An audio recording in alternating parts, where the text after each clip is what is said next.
ನೋಡಿ ಅಧ್ಯಕ್ಷರೇ, ನೋಡಿ ಯಾರು ನೀವು ಯಾವುದು ಆಗಿಲ್ಲ ಅನ್ನೋದಕ್ಕೆ ನಾನು ಯಾವ್ದನ್ನೇ ದೋಷಿಸಲಿಕ್ಕೆ ನಿಂತಿಲ್ಲ. ನಾವು ಯಾವ ಆಗಿಲ್ಲ ಅನ್ನೋದಕ್ಕೆ ನಾವು ಕಾರಣ ಉತ್ತರ ಕರ್ನಾಟಕದ ಜನಪ್ರತಿನಿಧಿಗಳು.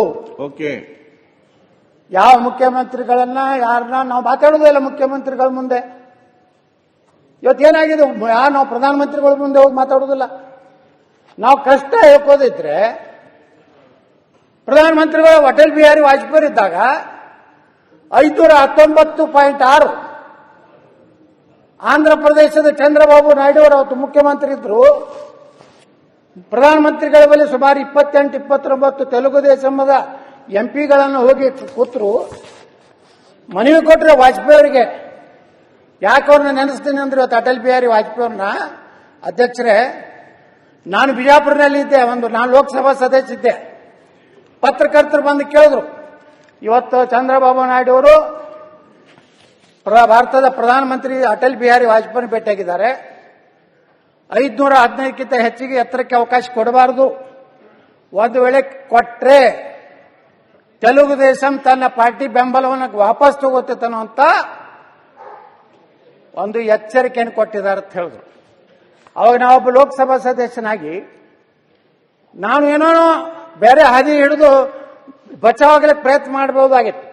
ಆದರೆ ಅವತ್ತು ನಾ ಹೇಳಿದೆ, ಕೇಂದ್ರ ಸರ್ಕಾರ 519.6 ಎತ್ತರಕ್ಕೆ ಅನುಮತಿ ಕೊಡದೇ ಇದ್ರೆ ಸುಪ್ರೀಂ ಕೋರ್ಟ್ನಲ್ಲಿ ನಮ್ಮ ನ್ಯಾಯದ ಪಾಲನ್ನ ಕೇಂದ್ರ ಸರ್ಕಾರ ಅಫಿಡೇಟ್ ಹಾಕದೇ ಇದ್ರೆ ನಾನು ಲೋಕಸಭೆಗೆ ರಾಜೀನಾಮೆ ಕೊಡ್ತೀನಿ ಅಂದೆ. 5 ನಿಮಿಷದಲ್ಲಿ ಅನಂತಕುಮಾರ್ ಅವ್ರ ಫೋನ್ ಬಂತು ನನಗೆ. ಏನು ಕೇಳಿದ್ರೆ ಅಧ್ಯಕ್ಷರೇ, ಏನಪ್ಪಾ ಮಹಾಪ್ರಭು, ನಮ್ದು ಸರ್ಕಾರ ಇದೆ, ನೀನು ರಾಜೀನಾಮೆ ಕೊಡ್ತೀನಿ ಅಂತ ಹೇಳಿದಿಲ್ಲ ಅಂತಂದ್ರು. ಹೌದು, ಕೊಡ್ತೀನಿ ಅಂತ ಹೇಳಿನ ಅಂತ ಹೇಳಿದೆ. ಕೊಡ್ತೀನಿ ಅಂತ ಹೇಳಿದೆ. ನೀವೇ ಕಲಿಸಿರಲ್ರಿ ನಮ್ಮ ಮೊದಲು ದೇಶ, ಪಕ್ಷ, ಅಲ್ಲಿಂದ ನಾನು, ದೇಶ, ನನ್ನ ಕ್ಷೇತ್ರದ ಜನ, ನನ್ನ ಲೋಕಸಭಾ ಸ್ಥಾನ. ಅವಾಗ ಅಧ್ಯಕ್ಷರೇ ಧರ್ಮಸಿಂಗರು ಮುಖ್ಯಮಂತ್ರಿಗಳಿದ್ರು. ಇಲ್ಲೊಂದು ಆಲ್ ಪಾರ್ಟಿ ಮೀಟಿಂಗ್ ಆಯ್ತು ಬೆಂಗಳೂರಿನ ವಿಧಾನಸಭೆಯಲ್ಲಿ. ನಿರ್ಣಯ ಆಯ್ತು, ಎಲ್ಲರೂ ಕೂಡಿ ಪ್ರಧಾನಮಂತ್ರಿಗಳ ಭೇಟಿ ಆಗೋದು. ಅದಕ್ಕಿಂತ ಮುಂಚೆ ಅನಂತಕುಮಾರ್ ಅವ್ರನ್ನ ನನ್ನ ಮನೆಗೆ ಕರೆಸಿ, ನೀ ಬಹಳ ಈ ರೀತಿ ಸ್ಟೇಟ್ಮೆಂಟ್ ಕೊಟ್ಟಿದ್ದು ತಪ್ಪುತ್ತೆ. ಆಯ್ತು, ತಪ್ಪಿದ್ರೆ ಏನು ಆಕ್ಷನ್ ತಗೋರತ್ತೆ. ಅವತ್ತೇ ನನ್ನ ದಿಲ್ಲಿ ಕರ್ಕೊಂಡು ಹೋದ್ರು. ಅಟಲ್ ಬಿಹಾರಿ ವಾಜಪೇಯಿ ಅವ್ರ ಮನೆಗೆ, ಪ್ರಧಾನಮಂತ್ರಿಗಳ ಕಚೇರಿ ಮನೆಗೆ ಹೋದಿದ್ರು ಅಧ್ಯಕ್ಷರೇ. ನನ್ನ ಜೊತೆಗೆ ಬಸವರಾಜ ಪಾಟೀಲ್ ಸೇಡಂ ಇದ್ರು, ಡಾಕ್ಟರ್ MR ತಂಗಾ ಇದ್ರು, ಜಗದೀಶ್ ಶೆಟ್ಟರ್ ಇದ್ರು, ನಾನು ಅನಂತಕುಮಾರ್ ಅವರೆಲ್ಲ ಕೂಡಿ ವಾಜಪೇಯಿ ಅವ್ರ ಮನೆಗೆ ಹೋದಾಗ ನಮ್ಮ ಅನಂತಕುಮಾರ್ ಹೇಳಿದ್ರು, ಯಹಿ ದೇಖೋ ಬಿಜಾಪುರಕ್ಕೆ ಸಂಸತ್ ಐಸಾ ಬಾತ್ ಕಿಯಾ ಹೈ ಅಂತ ಹೇಳಿದ್ರು. ನಾನು ನೋಡಿದ್ರು ವಾಜಪೇಯಿ ಅವರು. ನಾ ಹೇಳಿದೆ, ಈ ರೀತಿ 519 ಆಗದೇ ಇದ್ರೆ ನಾವು ಡ್ಯಾಮ್ ಕಟ್ಟಿ ಬೇರೆ ಜಿಲ್ಲೆಯವ್ರಿಗೆ ಕೊಡೋದು ಬಿಟ್ಟರೆ ಬಿಜಾಪುರಕ್ಕೆ ಏನೂ ಲಾಭ ಆಗೋದಿಲ್ಲ ಅಂತ ವಾಜಪೇಯಿ ಮುಂದೆ ಹೇಳಿದಾಗ, ಆ ಪುಣ್ಯಾತ್ಮ ಅಟಲ್ ಬಿಹಾರಿ ವಾಜಪೇಯಿ ಇನ್ನೂ ನೆನೆಸ್ತೇನೆ. ನೇರವಾಗಿ ಅವತ್ತಿನ ಅಟಾರ್ನಿ ಜನರಲ್ ಹರೀಶ್ ಸಾಳ್ವೆ ಅವ್ರಿಗೆ ಫೋನ್ ಮಾಡಿದ್ರು. कल हमारा एक कर्नाटक के हमारे MP और केंद्र मंत्री आ रहे, उनका जो अफिडेविट डालने का है सुप्रीम कोर्ट में, आप करिए. ಮುಂಜಾನೆ 8 ಗಂಟೆಗೆ ಹರೀಶ್ ಸಾಳ್ವೆ ಅವ್ರ ಮನೆಗೆ ಹೋದ್ವಿ ನಾವು, ಅನಂತಕುಮಾರ್ ನೇತೃತ್ವದಲ್ಲಿ.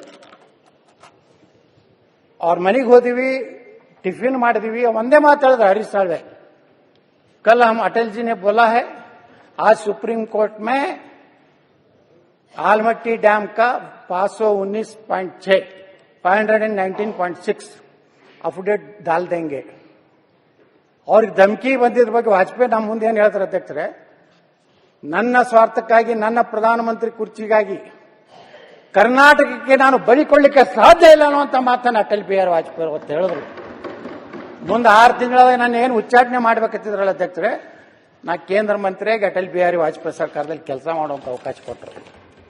ನಾವು ನಮ್ಮ ಭಾಗದ ಜನರ ಬಗ್ಗೆ ಕಳಕಳಿ ಇಟ್ಟುಕೊಂಡು ಕೆಲಸ ಮಾಡಿದ್ರೆ ಯಾರಿಗೂ ಅನ್ಸಬೇಕಾಗಿಲ್ಲ. ಜನ ನಮ್ಮ ಬೆನ್ನತ್ತಾರೆ. ಇವತ್ತು ನೋಡಿ, ಕರ್ನಾಟಕದಲ್ಲಿ ಎಲ್ಲಿ ಬೇಕಾದಲ್ಲಿ, ಯಾವ ಮೈಸೂರು ಮಂಡ್ಯಕ್ಕೆ ಹೋದ್ರು 10,000 ಜನ ಸೇರ್ತಾರೆ. ಯಾಕೆ ಸೇರ್ತಾರೆ? ನಾನು ದುಡ್ಡು ಕೊಟ್ಟು ತರಿಸ್ತೀನ, ಏನ್ ಜೀಪ್ ಕೊಡ್ತೀನ, ಡಾಬಾದಾಗ ಊಟ ಏನೂ ಇಲ್ಲ. 15-20 ಸಾವಿರ ಜನ ಸೇರ್ತಾರೆ. ಯಾಕಂದ್ರೆ ಗಟ್ಟಿಯಾಗಿ ಒಂದು ಪ್ರತಿನಿಧಿಯಾಗಿ. ಇದು ಉತ್ತರ ಕನ್ನಡ ಸಮಸ್ಯೆ ನೋಡಿ, ಸಮಸ್ಯೆ ಈಗ ನಮ್ ಕಡೆ ಎಲ್ಲ ಫೇಮಸ್ ಆಗ್ಬಿಟ್ಟಿದ್ದೀರಾ ನೀವು? ಬಿಜೆಪಿ ವಿರುದ್ಧ ನೀವು ಮಾತಾಡೋದಲ್ಲ. ನೋಡಿ ಅಧ್ಯಕ್ಷರೇ, ನಾನು ಯಾವ ರೀತಿ ಅನ್ಯಾಯ ಆಗ್ತದೆ ಇವತ್ತು ನಾವು ಹೇಳಿದೆ, ಯಾವುದೇ ಪಕ್ಷಾತೀತವಾಗಿ ನಾವು ಮಾತಾಡ್ತೀನಿ ಇವತ್ತು. ನನಗೆ ಇಲ್ಲ ನರೇಂದ್ರ ಸ್ವಾಮಿ ಅವರ ನರೇಂದ್ರ ಸ್ವಾಮಿ ಅವರು ನೀವು ಶೀಘ್ರದಲ್ಲಿ ಮಂತ್ರಿ ತುಂಬಾ ಪ್ರಖ್ಯಾತ ಅಧ್ಯಕ್ಷರೇ.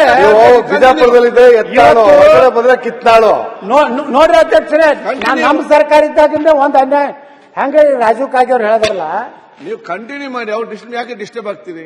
ನಾ ಡಿಸ್ಟರ್ಬ್ ಆಗುದಿಲ್ಲ. ಅವರು ನರೇಂದ್ರ ಸ್ವಾಮಿ ಅವರು ನಾವು ಮಂತ್ರಿ ನೀವು ಡಿಸ್ಟರ್ಬ್ ಆಗಬಾರ್ದು. ಅಧ್ಯಕ್ಷರೇ, ನಮ್ಮ ಸರ್ಕಾರ ಇತ್ತು, ನಮ್ಮವ್ರ ಮುಖ್ಯಮಂತ್ರಿ ಇದ್ರು.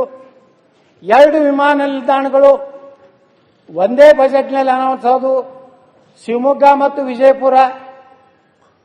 ಶಿವಮೊಗ್ಗಕ್ಕೆ 450 ಕೋಟಿ ರೂಪಾಯಿ ಕೊಟ್ಟರು, ಬಿಜಾಪುರಕ್ಕೆ 200, ಒಂದು ಸಣ್ಣ ಡಬ್ಬಿ, ಒಂದು ಇಂಥ ಅಳಗಾಡು ವಿಮಾನ. ಶಿವಮೊಗ್ಗದಲ್ಲಿ ಇಂಟರ್ನ್ಯಾಷನಲ್ ಲೆವೆಲ್ದು ವಿಮಾನ ನಿಲ್ದಾಣ, ರನ್ವೇ, ನೈಟ್ ಲ್ಯಾಂಡಿಂಗು, ಬೋಯಿಂಗು, ಗೂಡ್ಸ್. ಆ ಗೂಡ್ಸಕ್ಕೆ ಏನಂತಾರೆ ಅದು ವಿಮಾನಕ್ಕೆ? ಕಾರ್ಗೋ. ಬಿಜಾಪುರಕ್ಕೆ ಏನೈತಿ, ಒಂದು ಸಣ್ಣದ ಗಡ್ಡೆ ಹೋಗಿ ಡಬಕ್ಕತ್ ಬಿದ್ದು ಯತ್ನಾಳ ವಿಮಾನ ಪತನ, ಯತ್ನಾಳ ಮೇಲೆ. ನಾ ಅದೇ ಯಡಿಯೂರಪ್ಪರ ಕೇಳಿದೆ, ಇದ್ಯಾವ್ದ್ರಿ? ಅವ್ರು ಹೇಳಿದ್ರಲ್ಲ ನಮ್ಮ ರಾಜಕಾಗೆ, ಶಿವಮೊಗ್ಗಕ್ಕೆ ಬೆಣ್ಣೆ, ವಿಜಾಪುರಕ್ಕೆ ಸುಣ್ಣ, ಇದೆಲ್ಲಿ ನಡೆಸಿರಿ ನಾಟಕ ಯಡಿಯೂರಪ್ಪ ಅಂತ ಕೇಳಿದೆ ನಾನು. ವಿಧಾನಸಭೆ ಒಳಗೆ ಎದ್ದು ಹೋದ್ರು, ಆನಂದ್ ಸಿಂಗ್ಗೆ ಹಚ್ಚಿದ್ರು. ಆನಂದ್ ಸಿಂಗ್ ಏನು ಉತ್ತರ ಕೊಟ್ಟರು ಗೊತ್ತದ ಅಧ್ಯಕ್ಷರೇ? ವಿಜಯಪುರದ ವಿಮಾನ ನಿಲ್ದಾಣದಲ್ಲಿ ಹೈ ಟೆನ್ಷನ್ ವೈರ್ ಇರೋದ್ರಿಂದ ಉದ್ದಾದ ಒಂದು ರಸ್ತೆ ರನ್ವೇ ಮಾಡ್ಲಿಕ್ಕಾಗಲಿಲ್ಲ. ಅಂದೆ ಹೈವೇ ಟೆನ್ಷನ್ ಕಿತ್ತು ಹೊಡಿಯಪ್ಪ ಕಡೆ, ನನಗೆ ರನ್ವೇ ಮಾಡುತ್ತಾರೆ. ಜಗಳ ತೆಗೆದೆ. ಇವತ್ತು ನಮ್ಮ ಬಿಜಾಪುರದು ಮುಂದೆ ಸೋಮಣ್ಣ ಬಂದ್ರೆ, ಇವತ್ತೇನು ಕೇಂದ್ರ ಮಂತ್ರಿ ಬಂದು 200 ಕೋಟಿ ಕೊಟ್ಟರು. ಶಿವಮೊಗ್ಗ ಈಕ್ವಲೆಂಟ್ ಬಿಜಾಪುರ ವಿಮಾನ ನಿಲ್ದಾಣ ಆಯ್ತು. ಅದು ನಮ್ಮ ಹೋರಾಟದ ಫಲ. ನಾವು ಬರೀ ಅಂಜು ಕೂತಿದ್ರೆ ಬಹಳ ಉಚ್ಚಾಟನೆ ಇನ್ನೂ 10 ಸಲ ಮಾಡಲಿ, ನಾನೇನು ಅನ್ಸೋದಿಲ್ಲ. ನಾಳೆ ನೇರವಾಗಿ ಜನರಿದ್ದೆ ನಂದೇ ಪಕ್ಷದಿಂದ ಬರ್ತೀನಿ, ಅದು ನನಗೆ ಭಯ ಇಲ್ಲ. ಅದಕ್ಕೆ ಅಧ್ಯಕ್ಷರೇ, ಇವತ್ತು ನಮ್ಮ ಮುಖ್ಯಮಂತ್ರಿಗಳು ಹೇಳಿದ್ರು ಇದೇ ಸದನದಲ್ಲಿ, ಬೆಳಗಾವಿ ಅಧಿವೇಶನದಲ್ಲಿ, ತಮ್ಮ ಉತ್ತರ ಕೊಡುವ ಸಮಯದಲ್ಲೇನೆ ಹೇಳಿದ್ರು, ಮಿಸ್ಟರ್ ಯತ್ನಾಳ್, ನಿಮ್ಮ ವೈನ್ ಬೋರ್ಡಿಗೆ ಒಂದು 100 ಕೋಟಿ ಕೊಡ್ತೇನೆ ಅಂದ್ರು. ಇನ್ನೂವರೆಗೆ ಮುಖ್ಯಮಂತ್ರಿಗಳು ಮನಿ ಬಜೆಟ್ನಲ್ಲಿ ಘೋಷಣೆ ಮಾಡಲಿಲ್ಲ.